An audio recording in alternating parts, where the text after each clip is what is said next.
Do you guys hear of Josh? You know about the colonies? You heard about the revolution? Yeah, yeah. Well, 1776. yeah. So you heard about the Declaration of Independence. Did they teach you about the Declaration of Independence? Because I know there are British intellectuals who like looking at these types of things as, a good reference about how much we call it's considered an Enlightenment document when they study Enlightenment philosophy. So when we were in school, we actually had a good course about the Western tradition, and we had a textbook which had mostly like text we had to read. So it had things from classical Greece and even sections from Deuteronomy and Isaiah. Important influences on the Western tradition. And in the section about after the Enlightenment, you get to the American Revolution, they make you read some of the Federalist Papers and the writings of Thomas Jefferson. You heard of him? Okay, you heard of him, Yoni? So what was Thomas Jefferson most known for? Two most what? Okay, well his letters. Like he wrote stuff. He was considered a genius by normal standards, an inventor and everything, a polymath.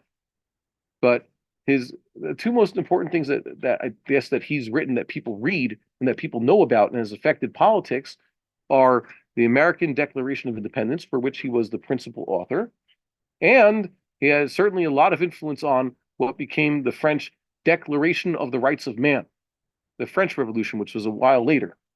A few years later, when he was in France, he was involved in revolutionary politics, and his shita was is that the revolution in France was sort of a continuation, a related revolt to the revolution.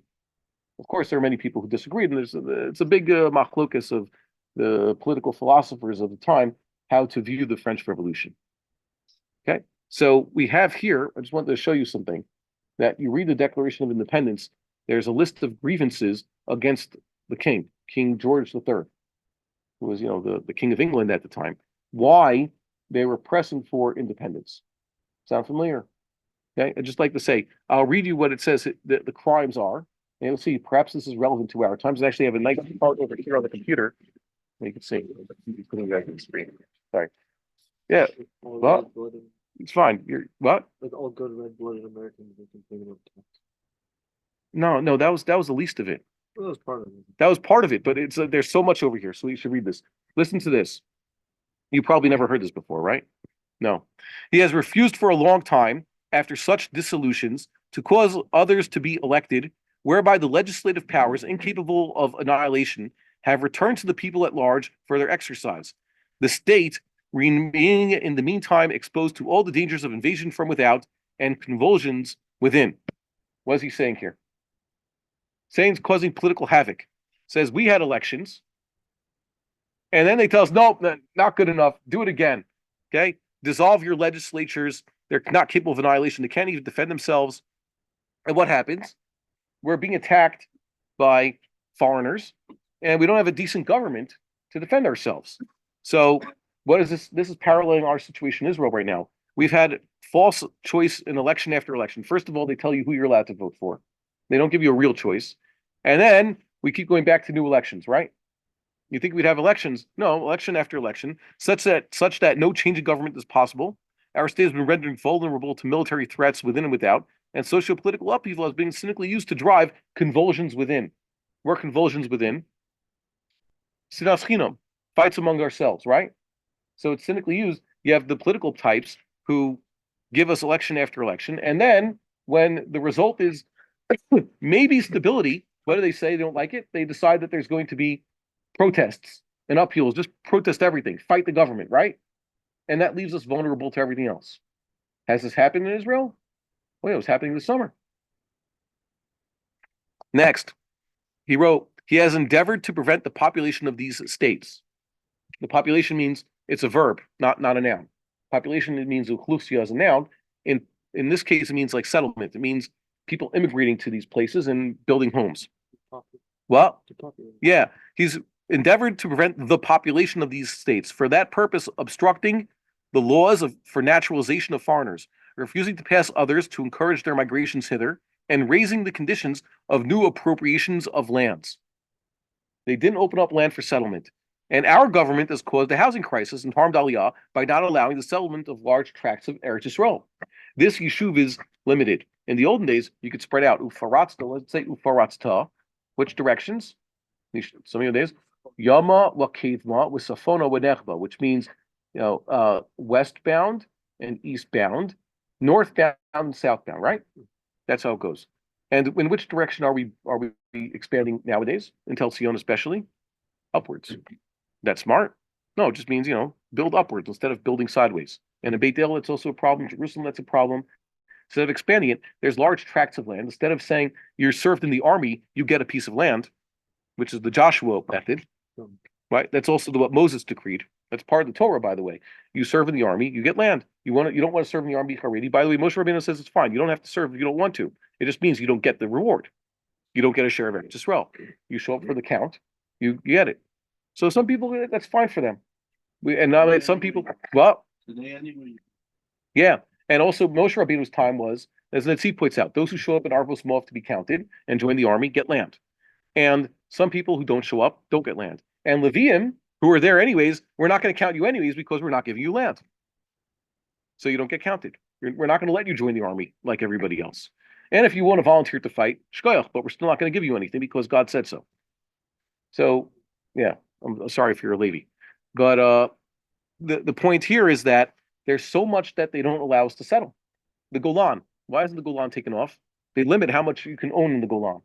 There's all these rules about ownership and all that. This is something that certain political people have also said. There's all places in the Shomron, large open areas of land that they just don't allow people to do anything with it. Okay? Or they give it to the enemy. In the declaration, it says, he has obstructed the administration of justice by refusing his assent to laws for establishing judiciary powers. He has made judges dependent on his will alone for the tenure of their offices and the amount and payment of their salaries. Basically, he has inhibited judicial reform. Okay?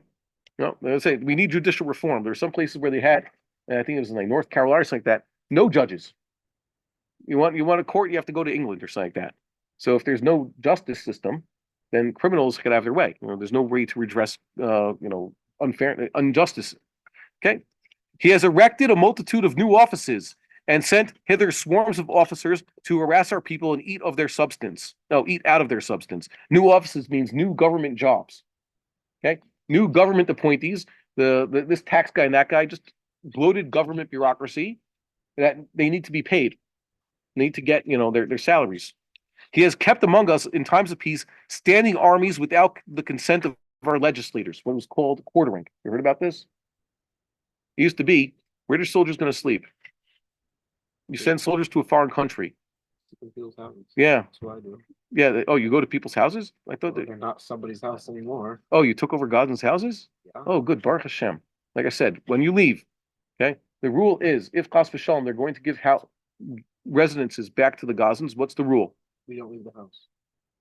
Okay, if they force you, if you go out kicking and screaming, if you must go out or you can't occupy enough houses, if you know a residence, let's say a room has 4 bedrooms, an apartment has 4 bedrooms, what do you have to do? How to do it?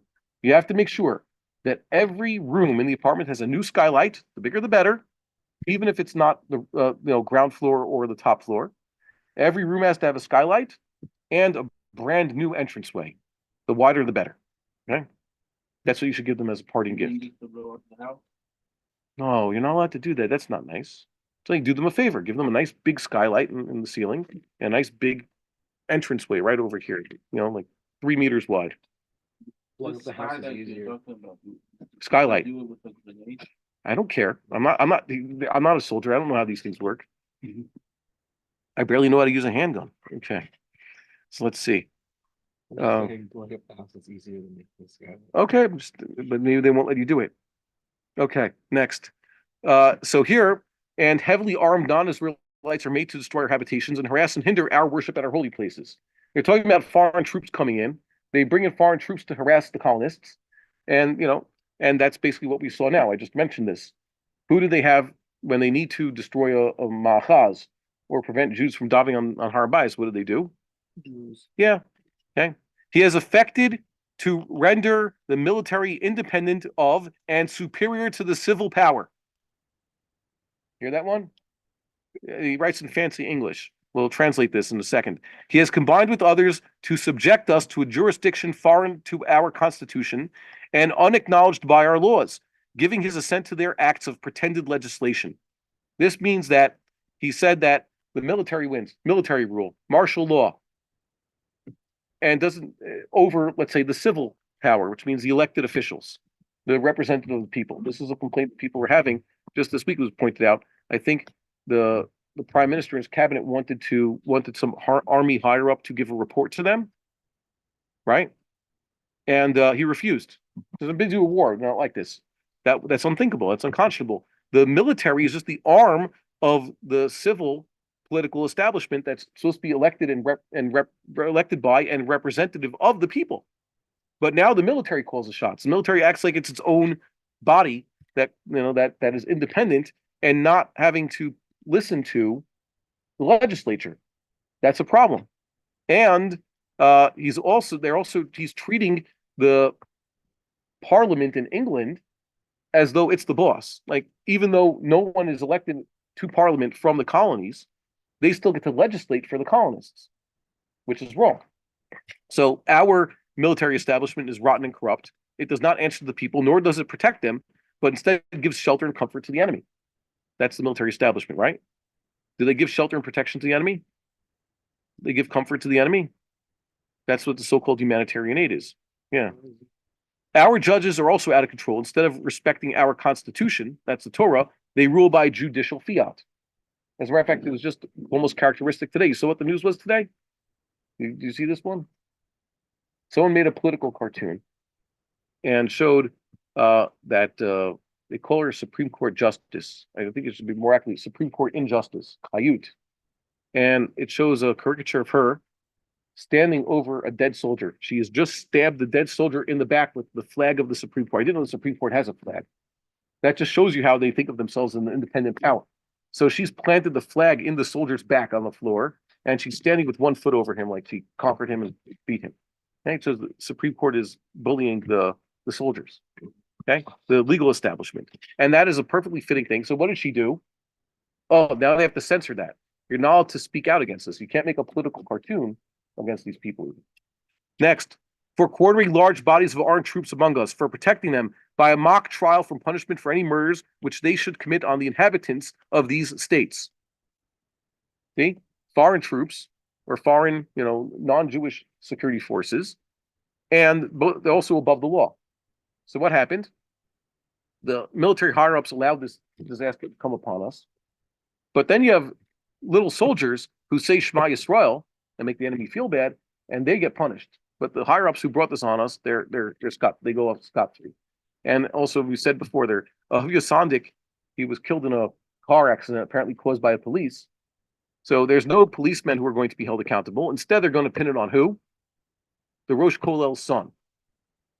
Okay, they killed his friend, and they say, oh, the friend was driving the car. So now what are we going to do? Oh, so we'll say that the other guy was driving the car and he got the guy killed.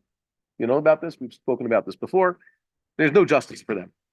For depriving us in many cases of the benefit of trial by jury, for transporting us beyond seas to be tried for pretended offenses.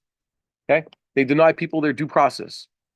Or they just take them to court, secret court proceedings and all that, then convict them and throw them away lock them up without the key. You know how many guys this has happened to recently? There's a whole list of them. There's Amiram Ben Uliel and Ariel Danino and that other fellow that they're doing. And there's even a guy who used to be in this kollel who's now imprisoned. And many of us they asked us to testify on his behalf that he was actually in the base madrash when he was accused of doing some certain things. But he's not being given a trial. And we're not given the chance to testify on his behalf. You know that? You don't know him. He used to be here. He's a guy. You're basically sitting right next to where he should have been sitting. A starker guy. And he knew it was coming. Like he made the wrong enemies, and now he's rotting in jail without a trial. Yeah, pretty bad, huh? Yeah, it's god awful. And the problem is they could do it to any of you. Here it says he has abdicated the government here by declaring us out of his protection, waging war against us. He has plundered our seas, ravaged our coast, burnt our towns, and destroyed the lives of our people. It's a problem when government turns on its own people. They're the enemy. That's what happened a long time ago. And the last one is, he is at this time transporting large armies of foreign mercenaries to complete the works of death, desolation, and tyranny, and already begun with circumstance of cruelty and perfidy, scarcely paralleled in the most barbarous ages, and totally unworthy of the head of a civilized nation. What's he talking about? They're talking about putting down the revolution. So the British were bringing in what? You know about this one? The Hessians. Who are the Hessians? The British monarchs were also German. They ruled areas in what was then Germany. Germany was a hodgepodge of different principalities, and they didn't really have a unification until the Second Reich, which worked out for all of 30 years before World War One, and then they had tried to do unification again with the whole Nazi thing, and that didn't work out for them.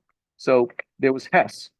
That was a state in Germany, and they brought in these foreign German mercenaries to fight the colonists, right? And that was the thing. They saw ships coming in with them, and they're going to use them against their own people. What is this like? They're bringing the Americans now. What's the fear? If the American military has a foothold here in Israel, what's it going to do? It's going to impose the Americans, whoever's in charge, are going to impose what they want here using American military force, right? There was an aircraft carrier before, right? Yeah. Okay. Good. It better leave. But the problem is, good. They better not. But the problem that could be is, and we have to watch out for this, is that they're going to make this enemy state within the land of Israel happen, no matter what. It's going to be forced upon us. Okay, so we have to watch out. Okay, and the last thing he says here, he was excited. No, he has excited domestic insurrections among us, and has endeavored to bring on the inhabitants of our frontiers the merciless Indian savages, whose known rule of warfare is an undistinguished destruction of all ages, sexes, and conditions. You heard that one? That's a little bit politically incorrect, but that's what they wrote. It says the British are basically allowing the people on the frontier to be attacked by these savages who, kill indiscriminately. And where has that been allowed now? That's a problem. The government allowed that to happen on Shmini Atzeres. Okay? And the last thing, what was the Battle of Lexington and Concord about? Heard about this? Lexington and Concord? Yeah.